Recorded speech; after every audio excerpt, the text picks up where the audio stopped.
Welcome to another episode of Single Leg Parlay, the NFL Week 4 preview podcast. This is Al. That is Matt.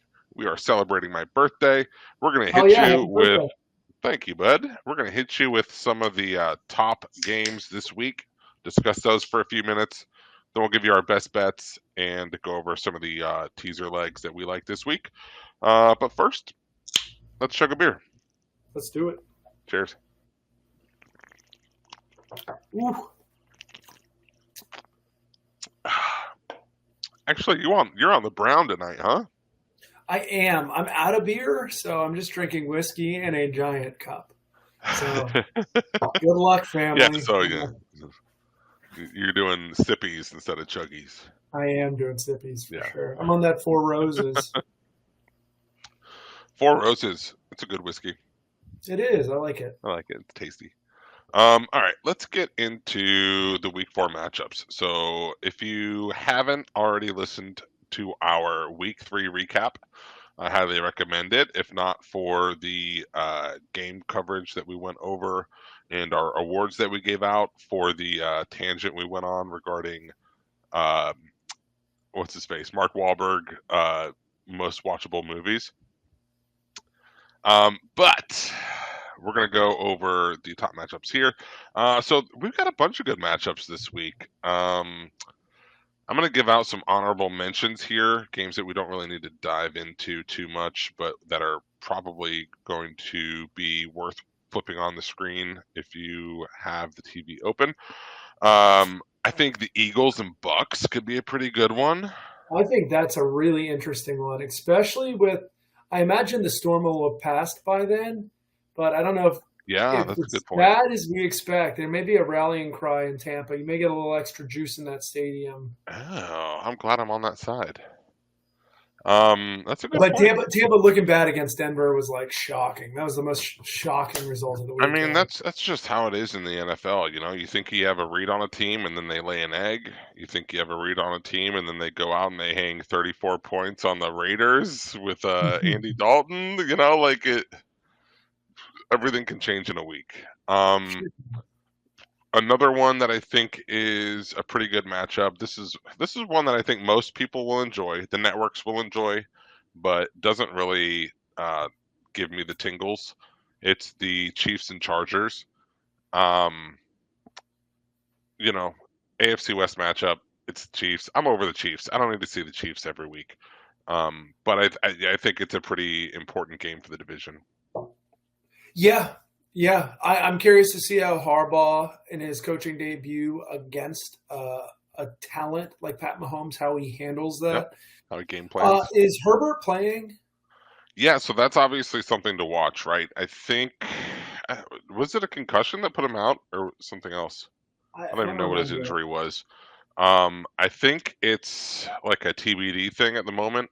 I would venture to guess that he plays, unless I don't know. I guess before you place a bet on that game, I would check and get his status, and get a feel for where he's at. I don't know where he is currently. Yeah, I know Derwin James is suspended for the game for a dirty hit against the Chiefs in their last game, and he's kind of like their eraser. Yeah, not like Palomalo style player where he kind of plays everywhere. So I don't know. Like I'm not that thrilled with watching this game. I will watch it, right? It will exist, and I will watch football. But there's more interesting games on. Yeah, I think that one's going to be on just about every city in the country. I think I'm going to be more interested in whatever's going on Red Zone, probably. You have an interesting game listed here: Jacksonville at Houston. You want to talk about why you like that matchup? I don't, but I'm more curious about how it'll play out. Right? So Jacksonville's an 8.5-point dog going to Houston. Houston is coming off being kind of embarrassed by Minnesota, who is playing better than everyone expected. Jacksonville played about as bad as we could have expected. I kind of want to see if what kind of fight Jacksonville has in them. If not, it's going to be fade hard season. I will say that I'm going to bet Jacksonville plus 8.5 this week in an effort that in a worst case scenario, it'll be a 1-score game and Jacksonville will show some heart. I don't know if I love that. It's more of I'm curious. I'm going to test the waters a little bit because they can't continue to be this bad. And that Buffalo game was like a confluence of all the worst things that could happen. But Trevor Lawrence has to show more poise. They have to be more dynamic on offense. They have to be better on defense, or this season is going to be a wash. And then you're going to see Shaq Khan is not going to be able to contain himself anymore. He's going to be like, all right, Peterson, you're done. Get out of here, wash hands of this, and try to start anew. But there has to be some improvement. I don't think they're as bad as they're representing right now, but they are representing very poor. So if it were me, and if I liked that side, I think the way I would play it is I would probably wait until the Texans took a lead and then maybe take a number. I think on the Monday night game, one of our buddies said, "Oh, you can get the Jags plus 30.5 right now," which just know that if you can get a team plus 30 points in the NFL, it's probably a good bet. Turned out it was not a good bet. It still didn't cover. So just, I think if you like Jags plus 8.5, there's probably going to be ample opportunity for you to get Jags plus 13, something like that. But I also believe sometimes when things go wrong, everything goes wrong, right? And it's not indicative of how some days you just don't have it. Going into Buffalo is a tough environment. Going into Buffalo at night is an incredibly tough environment. I just think they kind of packed it in. We're like, all right, well, we're not going to win this one. And I do think you'll see marketable improvement. Now, will there be a single score game? I don't know. Will Jackson win? We're on to Houston, right? Yeah. That whole Belichick move, yeah. I do think in the NFL, they're unless you're really bad, a Carolina level bad, you have the capacity to bounce back. So I do think 8.5 feels like too many points. Yeah. So one game that probably is not everyone's favorite matchup or the one they're most looking forward to this week, but I bet you a lot of people see this matchup on the schedule when they, look over it on Sunday and they'll go, "Oh shit, am I getting that one? Is that one going to be on here for me to watch?" And that is the Washington Commanders at the Arizona Cardinals. That is a game with some potent offenses. I would expect that one to put up a lot of points. But you never know. I don't know what the total is. I'd be interested in maybe betting the over there, but sometimes it's best in the NFL to kind of go against the grain there and go under. But either way, I think that's going to be a really good one. I was playing with the idea of the under 50.5. I have it on the sheet. I think I'm going to yank it, though, because that doesn't feel like enough points. I saw a stat the other day that was like the unders, NFL unders, when the total is like over 50, hit at like a 70 or 80% clip. So I think it's the right move at that number, but it does not feel great. It feels real bad in my bones, right? Because like two mobile quarterbacks, this thing could easily sail over that number. Well, they have multiple ways to convert money downs, right? On 3rd down and 4, it's no longer just find the pass. It's like, hey, avoid the pressure in the pocket, and then just do whatever the hell you want. You can pass, you can run. You have the capacity to do both. It really is an interesting style game because both of these offenses look like they're Spider-Man memeing each other because you got a very fast quarterback who probably doesn't look big enough to get the hits that they take. So hold on, make sure you figure out how to manage those situations when you do run. You got a lot of passing talent. You got McLaurin on one side. You got Maserati Marv on the other. This should be super fun. This will be a real fun game. I do expect this will be defense optional. It's so funny you said it's Spider-Man memeing because you're totally right. They're mobile quarterbacks that aren't just mobile quarterbacks, right? They're quarterbacks that can drop dimes. They have, supreme arm talent. They have exactly one talented receiver. Yeah. So defense is questionable. So I think these are very similar teams and they're both trending up, I would say.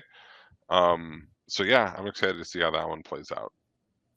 I am too. I think it'll be really fun. I would much prefer to watch this game over Chiefs Chargers. Yeah.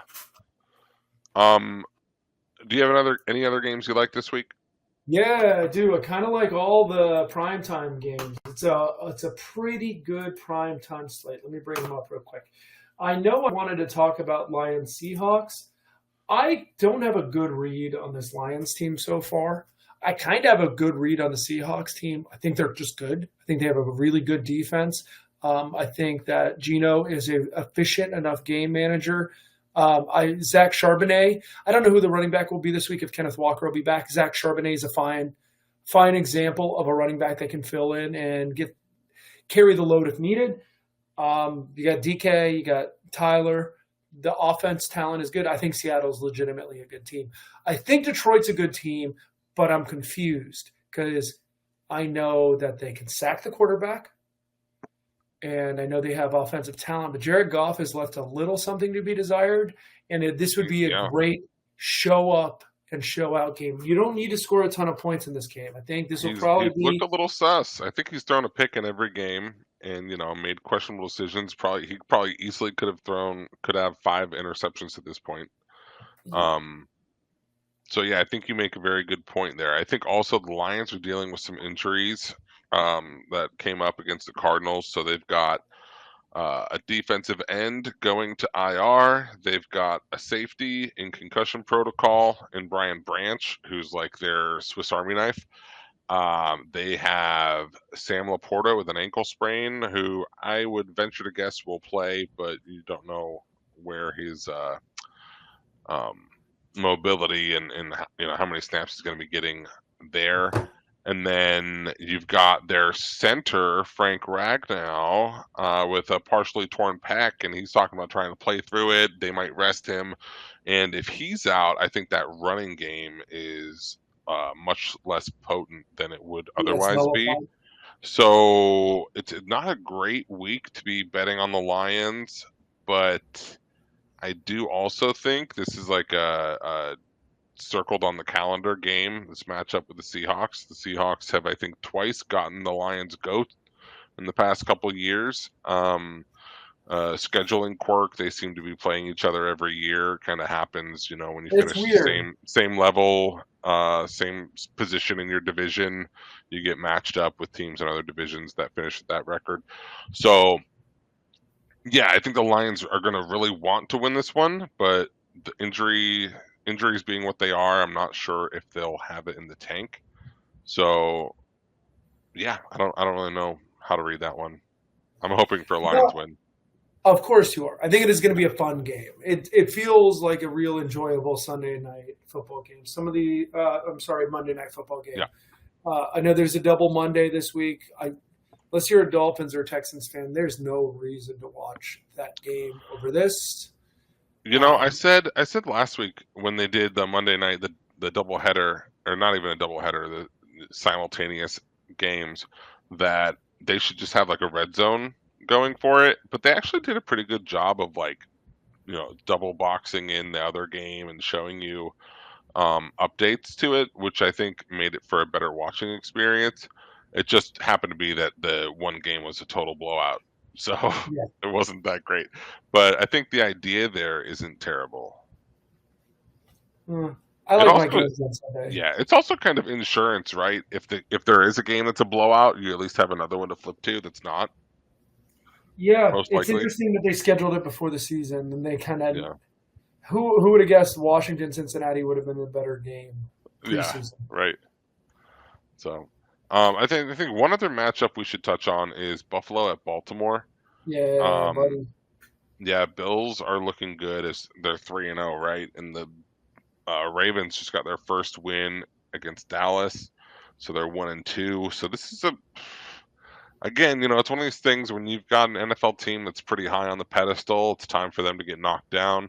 When you got a team as good as the Ravens are that are 1-2, it just feels like a spot where the Ravens are going to pull it out, especially with it being in Baltimore. So I also don't think the Bills are very good at losing by multiple scores, so I feel like that's going They to be a really don't good game. happen very often. Yeah, it's Doesn't going to be a happen. good one. Yeah, So. the only thing I regret about this game is how much and awkward the guttural sounds will be from Chris Collinsworth when every time Josh Allen does something spectacular, or Oh like God, yeah. here is a guy, and he's just be like, ha, Here's the ha! guy It's like sliding in. borderline coming every time something happens. It's like good, right? And there's going to be a lot of remarkable plays in this. I think the quarterback play is going to be exceptional. It's going to be really, really fun. I am with you. I would lean Baltimore on this because it feels like there's a situation here where it's the NFL. Like you can try to bet on all the favorites and you'll be disappointed a lot. So it sounds like Baltimore. I'm hoping Baltimore gets right here. And I think it's only fair that after talking about the best matchups of the week, we should pick out the stinker of the week, and I'm pretty sure Okay. it's got to be Cleveland at Las Vegas, Browns and the Yeah. Raiders. That does not feel like a game that's going to be worth watching. It might be a close one, but if it's going to be close, it might be like a 9-10 kind of game. That does not feel like one that's going to be enjoyable to watch. Steelers Colts could be really bad. It does Yeah. not feel very fun. It's going to be like first to 20 wins, and it's going to be like a lot of work to get to 20 points. Yeah. In a dome, who knows? That's true. I might run the score up. I think that's actually a good pivot into our best bets this week. So, Matt, you mentioned Pittsburgh, Indy, might be a race to 20. I think I know who you might like to get to 20 based on your best bet here. So you remember when Babe Ruth, obviously you don't remember, but everyone's seen that historic footage where he points his bat to the outfield and calls a shot. I'm going to keep calling this shot until it bails me. It's worked twice. I'm going to take Indianapolis team total under 20 points. You can get 20 this week instead of 17 like you've had to do the last couple times. The idea here is Pittsburgh's defense is awesome. AR-15 is going to complete 50% of his passes at best. Some of those passes will be spectacular. He will do spectacular things with his legs. But Pittsburgh is going to nullify any really good scoring chances, and they're going to bleed the clock. Expect Pittsburgh to win, and I expect the game to be low scoring. Pittsburgh, it's going to be like 21-17. And I'm going to continue to fire this off. The team facing the Steelers, team total under, until the shit breaks. I was going to ask if they've faced any mobile quarterbacks, and I guess technically they have once. Since they played Bo Nix, but that might add a different level of complexity to it this week with Anthony Richardson and the way he totes the rock. So that's something to keep an eye on. I definitely love your strategy here, and even if this one doesn't hit, I think this is a good long-term strategy throughout the season. That Steelers defense is doing work, and they look it's like they're not even fazed by the fact that their offense only hangs like 17 points a week. So they know the number they have to hit, and they hit it. Their offense has hung 18, 13, and 20, and they have won all by at least 7 points. That's insane.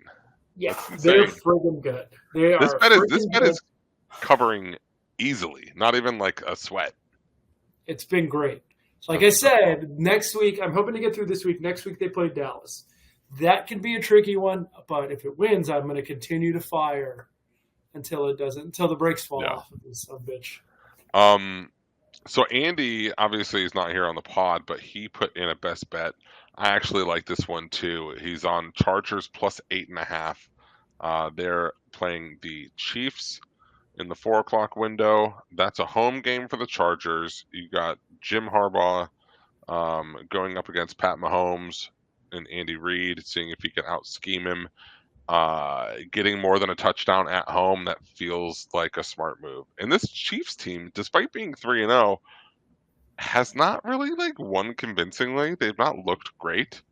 Let's see, they played the Bengals, who are bad.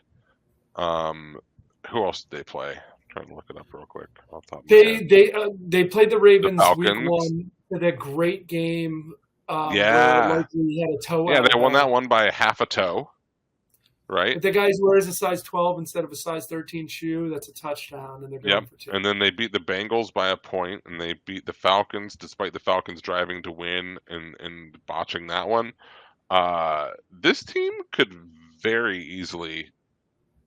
just as easily be 0-3 as they are 3-0. Yeah. They definitely should have a loss, and it feels like this could be a good week to get one. That's Yeah, I crazy to say. actually Bengals plus 8.5 on the money line. It's I crazy, I but love this bet. I didn't even think about all the ramifications. It's also in Los Angeles. Now, granted, not the I believe it's in Los Angeles. Let me yeah, verify that. Not the greatest home field advantage, but it's also like a really controlled environment, which may play better for Pat Mahomes. But I do think 8.5 feels like a lot of points. Feels like yeah. a I think lot. 8.5's gone. I think it's at 7.5 now. Okay. But either way, I think that's still more than a touchdown at home against a team that should not be 3-0.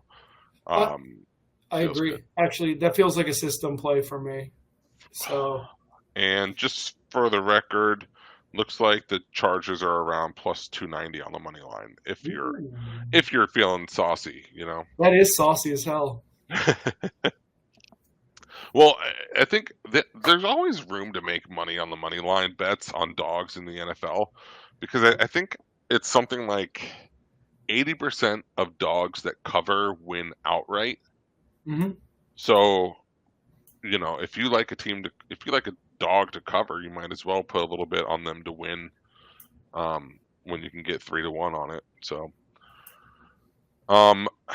my best bet, we kind of hinted at it just a minute ago, but I'm doing the Ravens minus 2.5. If I can get them under a field goal at home against Buffalo, in a spot where they know they've got to start stringing wins together, and Buffalo's in a spot where they can easily drop one without feeling bad about it, I think that pans out well. So I'll take the Ravens minus 2.5 at home.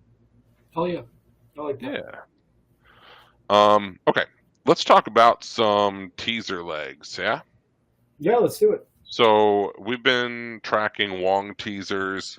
A Wong teaser, for the uninitiated, it's when you tease. When you do a 2-leg teaser, so 2 teams, you tease them up or down 6 points to get better value on the number. You want to get those at you get like minus 120 odds. So it's like a 2-leg parlay, with a 6-point line shift. Yeah. So typically you want to do that through 3 and 7. So you take a 2-point dog, you tease them to an 8-point dog. You take an 8-point favorite, you tease them down to a 2-point favorite, so that they only have to win by a field goal to hit that leg. Well, these have been up and down on the season as a whole.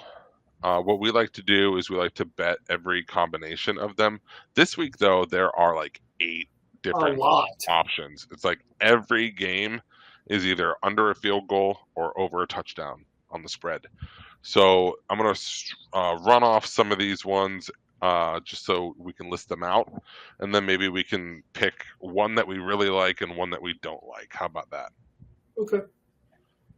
Okay, so Tampa is +2, so you could tease that up to +8 at home against the Eagles.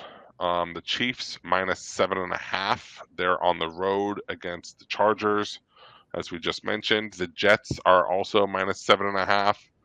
I think they're at home against the Broncos. Yep. And then there's the Saints +2.5 on the road to Atlanta, to the Falcons. The Vikings +2.5. I think they're on the road to Green Bay.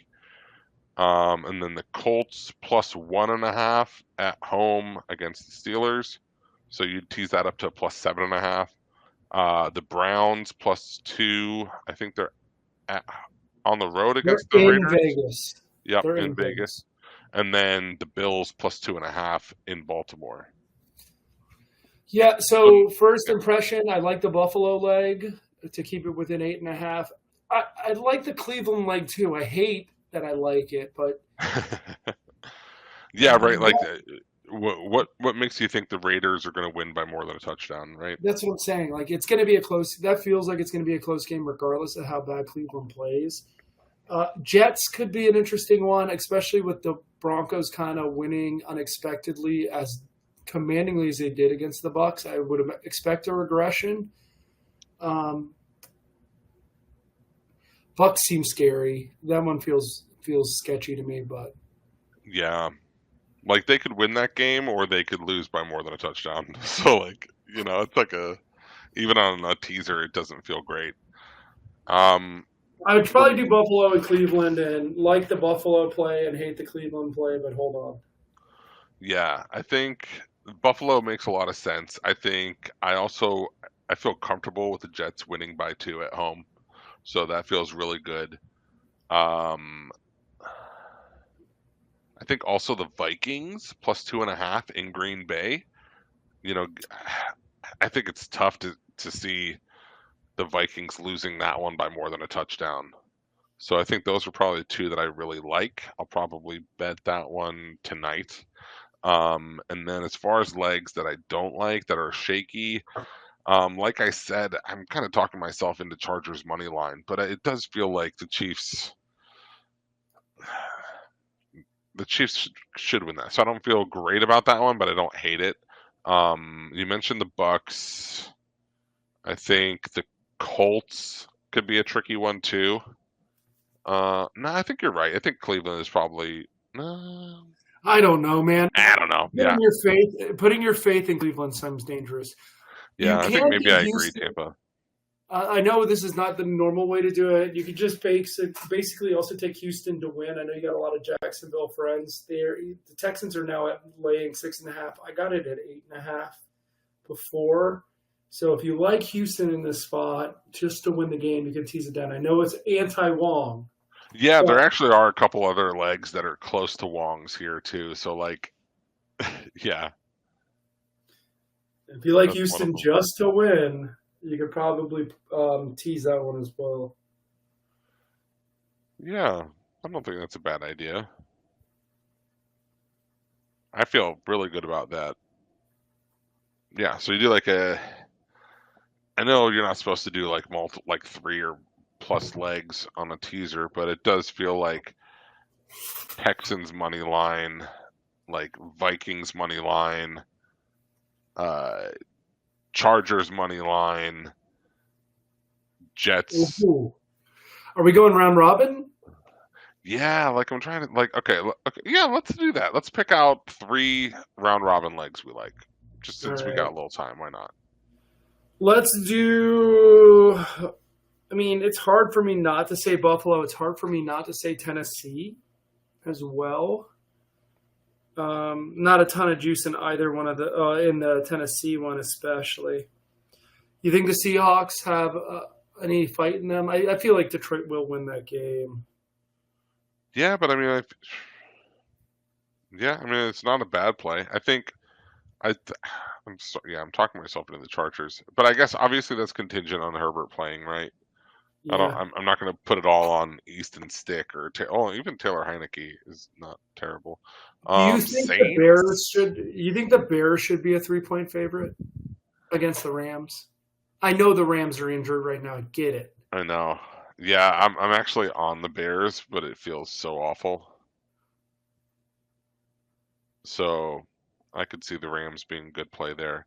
The Panthers, I wouldn't take Carolina. I mean, yes, I see it. I see it there. Cincinnati has to get right this week.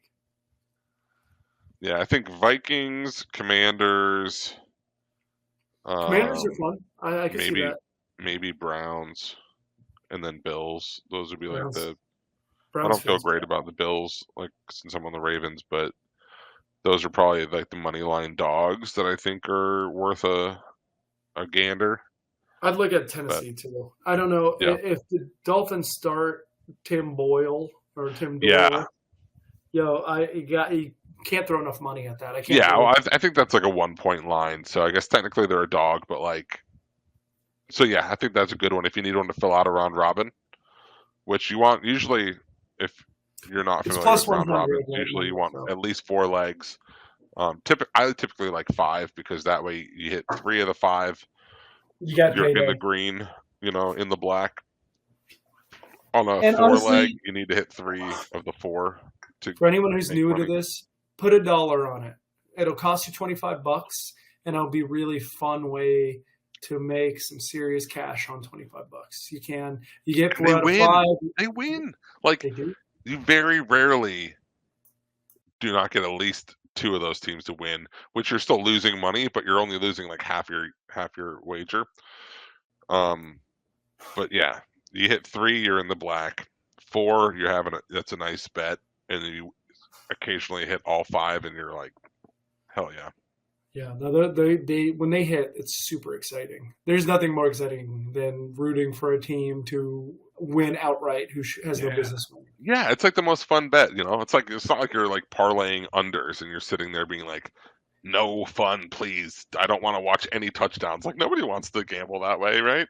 I do it all the time, but Oh, yes, yeah. I don't usually watch those Nobody games. has fun gambling that way. People make money doing it, but it's true.